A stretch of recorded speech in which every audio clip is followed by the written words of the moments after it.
One common mistake that a lot of people do when they ask questions is they come to you with, so-and-so told me this, or I heard from so-and-so this, or a speaker in my location said this. If you come to somebody else with this sort of thing in a public forum, okay, that puts us in a really awkward situation, because then, what's going to happen? We don't know you. We don't have a relationship with you. So if I give an answer, what are you going to do with it? Are you going to run back to that sheikh or that speaker and tell him what I said? And then he's going to look me up on YouTube and find my mistakes and then put me on blast on a refutation video? Come on, right? So a lot of people don't take as much care as they should in these sorts of things. You need to guard. There's some things that need to be public and some things that need to be private. And, especially even with students of knowledge and scholars and stuff like that, you need to not tempt them and their egos, okay? Because it's embarrassing if you're basically trying to contradict the sheikh. You're basically trying to contradict the person that you heard something from. So it's not appropriate necessarily to go in public and to ask, like anybody who knows you and knows where you're from, probably maybe they can put two and two together for who you're talking about. And I've had people even like in private conversations and WhatsApp conversations,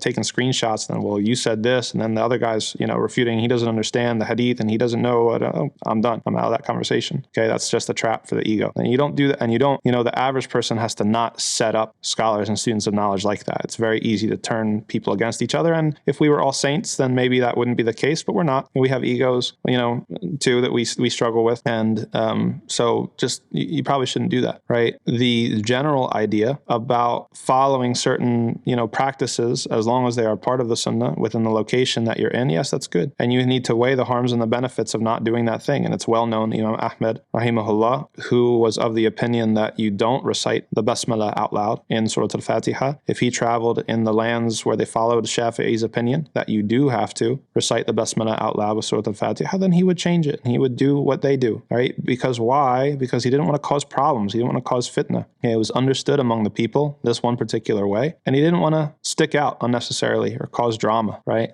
If only we were like that. We don't want to cause drama. Why do you want to cause drama? Okay? If you're a student of knowledge or a scholar and you want to educate people that there's more than one way to do things, then that's great. Do that in the masjid. But if you're the average person and you want to take a book of hadith and you want to go teach other people that there's other ways of doing things, they probably aren't going to listen to you, first of all, because maybe they don't know you like that or trust you like that. And second of all, is it just causing more drama than is necessary? Sometimes it is, right? So these are things that, people, if they want to be educated, they have to express that they want to be educated, right? That's a fundamental sort of pillar of pedagogy. You can't teach someone that doesn't want to learn. And if you're not a teacher, then maybe you're not the right person to teach. So you need to think about these things when you try to expose people, even the companions. When it came to the hadith from the Prophet ﷺ, they knew. They didn't relay every single hadith that they knew. Or sometimes they delayed, like Abu Huraira until his deathbed, or Hudayfa until his deathbed. There were certain things that, they didn't necessarily tell all the time. And we don't have this sort of baltiniya, like esoteric,